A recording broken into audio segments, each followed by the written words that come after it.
Hey y'all, my name is Catherine Young and I've been a creative for 15 years and I've worked my butt off to be a creative full time. And today I want to talk about that work and a topic that is kind of a trope now for people to talk about, but I want to talk about it in a way that I haven't heard a lot of people go into it. So today the topic is failure. Failure. Oof, it's a hot topic in the creative community, and a lot of people talk about how failure is the steps to success, and there's all kinds of like little sayings around failure, like cute motivational sayings, but I think we forget a lot about failure. There's this piece that I kind of want to go into, and to start off, our brains have an attention filter. I know this doesn't seem to make sense, but bear with me. Our brains have an attention filter, and what that means is we only pay attention to the things that we find are important. And it's not because we're lazy, it's not a bad thing at all. In fact, it's a great thing on a daily basis. Our attention filter keeps us from being overwhelmed and overloaded with stuff. However, our attention filter means we usually only pay attention to people when we find them worth paying attention to. So when they do something extremely amazing, or, oh my God, that's so unreal, like something incredible will grab our attention. And it means we glaze over all the work someone had done up to that point. And like, hear me out.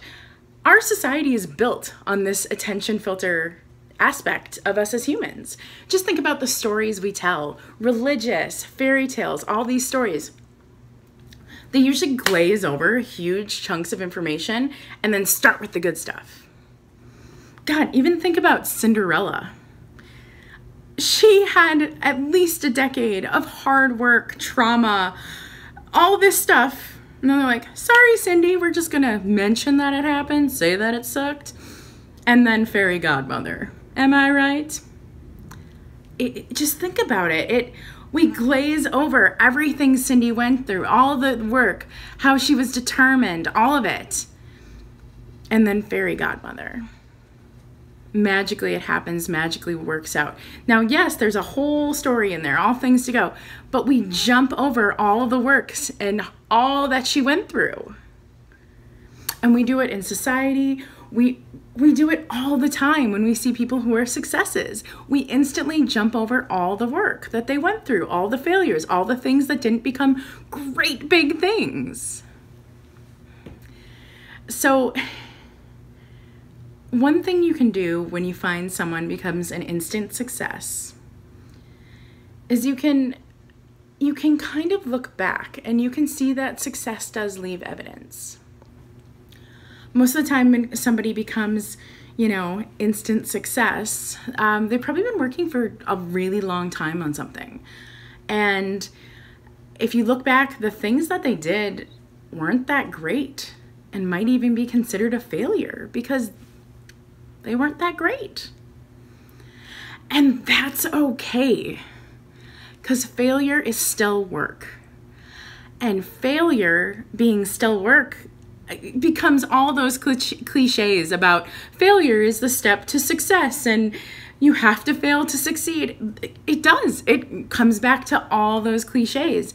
But we got to remember that we are skipping over all that work and not noticing it because it's just our human nature. We want the story to believe the overnight success. Our society is built around the overnight success idea. It is embedded in who we are and how we understand the world. So maybe if we reframe the idea of failure as failure is just the work. Failure is the stuff that didn't grab our attention. Then maybe we'll start to see it more. Okay, that's all I got for you today. Give me a like and a subscribe.